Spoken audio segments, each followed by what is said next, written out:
meu grupo, vamos apresentar o trabalho da matéria Filosofia e História do Pensamento Jurídico, no qual destrinchamos uma jurisprudência com temas filosóficos, de psicanalistas e de autores.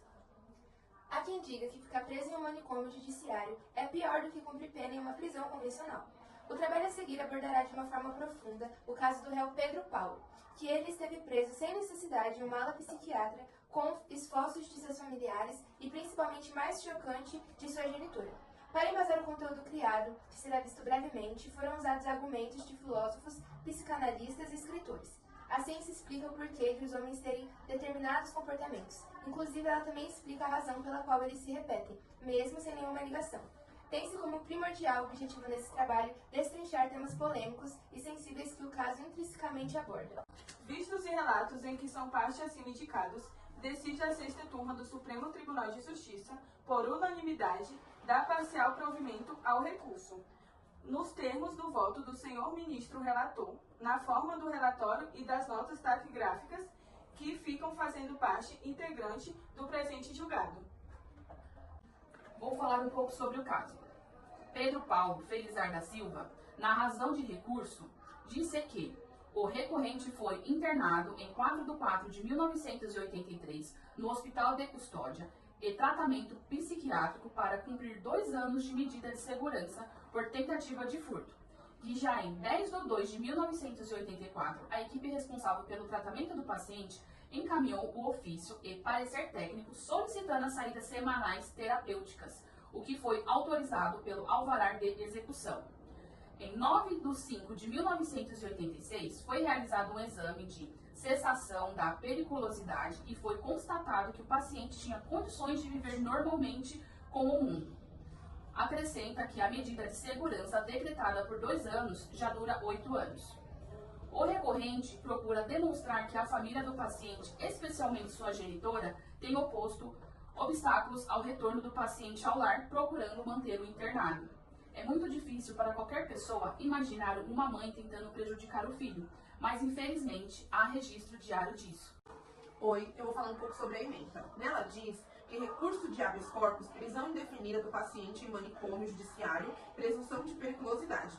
Se o laudo médico atual declara não oferecer ao paciente qualquer periculosidade, não justifica seu reconhecimento em manicômio judiciário, apenas para atender interesse de sua genitora porque não o quer em casa. Prisão ilegal que se revoga com a determinação de tratamento ambulatório, recurso provido em partes. Bom, em questão da decisão e dos votos, votaram os senhores ministros Carlos Tibau, Costa Leite e Vicente Pernicali. Ausente por motivo de férias, o senhor ministro Washington Bolivar. Presidiu o julgamento o senhor ministro José Cândido.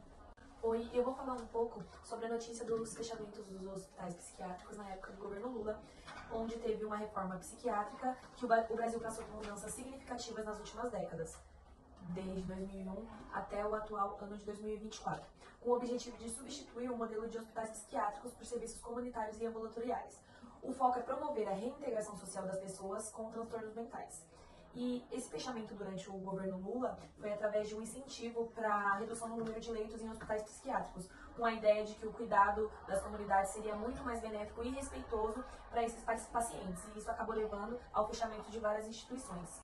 Embora a reforma tenha sido intencionada, ela enfrenta críticas sobre a falta de recursos e serviços adequados para atender a demanda de pessoas que precisam de suporte. Algumas comunidades carecem de serviço de saúde mental adequado, levando a desafios em implementação de reforma. O debate sobre saúde mental continua relevante, com novas políticas sendo discutidas e implementadas para garantir que o cuidado adequado esteja disponível, evitando o retorno ao modelo hospitalar, no caso, ao antigo tratamento. Para elaborar melhor o desenvolvimento, eu vou falar sobre o filósofo Schopenhauer, que a gente vai usar como a filosofia do sofrido réu. Schopenhauer foi considerado um dos filósofos mais pessimistas de todos os tempos. Sendo assim, seu modo de pensar e ver a vida se casam perfeitamente com a realidade vivida por Pedro Paulo, réu que esteve preso em um manicômio judiciário por sua mãe não querer em casa. Agora eu vou falar um pouco sobre uma das obras desse filósofo, que é o Vítimas e Algozes. Povoado por almas torturadas e por diabos que torturam, o mundo é um imenso inferno. Não há uma pessoa que seja verdadeiramente digna de inveja, e quantas são dignas de compaixão, em defesa do homem. De todos os seres, o homem é o mais necessitado. Só tem vontades e desejos, um conjunto de centenas de necessidades. abandonando a si próprio, vive na Terra sem segurança nenhuma a não ser sua própria miséria. A luta pela vida, cada dia renovada, a necessidade que o constrange e as imperiosas exigências materiais preenchem a sua existência. Ao mesmo tempo, outro instinto o atormenta, o de perpetuar a sua raça. Ameaçado por todos os lados, pelos perigos que o rodeiam, usa de sua prudência sempre vigilante para poder escapar. Com passo inquieto, lançado em volta de olhares angustiosos, segue o seu caminho em luta constante com os casos e com seus inúmeros inimigos. O homem não se sente seguro entre os da sua raça e nem os mais longos desertos. Eu vou falar um pouco do livro Nosso Inferno. O inferno de nossa vida supera o de Dante, no ponto de que cada um de nós é o demônio do seu vizinho. Há também um arquidemônico a quem os outros obedecem. É o conquistador que dispõe os homens uns em frente aos outros e lhes grita: vosso destino é sofrer e morrer, portanto, mantenham-se mutuamente. E assim procedem os homens do nosso mundo, modelo de horrores, se considerarmos a dificuldade que teve Dante em descobrir o céu e suas alegrias. Logo se verá que classe de mundo é o nosso. Por quê? Porque o nosso mundo nada se apresenta de análogo, e para descrever o paraíso, viu-se o poeta obrigado a dar parte das notícias que lhe deram os seus antepassados, sua Beatriz e vários santos. Sem dúvida, Dante descobriu muito bem o inferno. Por quê? Porque achou o assunto e o modelo na realidade do nosso mundo. Eu vou falar sobre a feminilidade do ser vivo mulher. De acordo com Freud, as mulheres têm um caráter narcisista. Ele tenta responder à questão: o que uma mulher quer? Para o autor, as mulheres só desejam ser amadas, seja pelo marido, pelo filho, ou de alguma forma ali na profissão, mas elas não querem amar. Assim, podemos atribuir que a quantidade maior de narcisismo está nas mulheres, pois elas têm uma necessidade maior de serem amadas do que amar. Eu vou falar um pouco sobre o movimento feminista. O movimento feminista ele teve início no fim do século XIX e início do século XX, nos Estados Unidos e na Europa. No início do século XX, nos Estados Unidos, existia um movimento revivalista, que é uma espécie de inspiração para o início do movimento feminista. Nos movimentos revivalistas, os fiéis religiosos eram convocados a expressar a sua fé através de boas ações sociais, ao invés de esperar passivamente pela salvação futura. Nessa época, se iniciou um movimento em que as mulheres de classe média faziam trabalhos voluntários. O único setor considerado apropriado para as mulheres nessa época eram as instituições filantrópicas.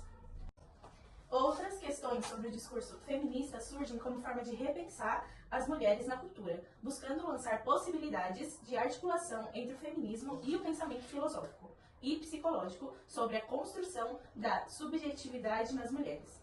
Nesse sentido, autoras como a Judith Butler se lançam a subverter o pensamento posto sobre as características sobre o feminino no olhar masculino, criticando padrões teóricos estabelecidos entre as décadas de 40 e 70.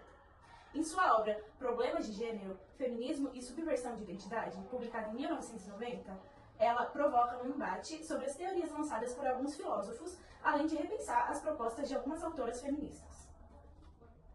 Sim, e dando continuidade no que a Claire estava falando, nós vamos falar também sobre Simone de Beauvoir e o ideal semelhante, que eu resolvi colocar no trabalho como uma forma de representar a genitora do réu, que ela tem uma obra muito proeminente, ela foi considerada uma precursora do movimento feminista na Europa, e ela tem uma obra chamada O Segundo Sexo, onde tem uma famosa frase onde ela diz que a mulher não nasce mulher, ela torna-se mulher, que o gênero mulher, na realidade, é imposto pela nossa sociedade. E ela também vai falar um pouco sobre a relação dela com o pai dela, na qual ela era muito próxima. E ela considerava sua própria mãe como uma rival. Então, ela via o mundo de acordo com os exemplos que ela tinha em casa. E por conta disso, eu resolvi colocar ela como uma meio que inspiração para a mãe do réu, no qual a gente vai falar que o movimento feminista, neste caso, seria mais uma revolução sexual do que libertária. Eu vou falar sobre a loucura segundo Nietzsche. A concepção de Nietzsche sobre a loucura é que é o papel que desempenha a criatividade. É pela loucura que surge um caminho de uma nova ideia, é pela loucura que você pode descobrir ali o seu verdadeiro caminho, o seu verdadeiro conhecimento. Em si, ele não defende a loucura em si, mas como uma forma autêntica de se viver. O meu tópico agora é a loucura é atemporal.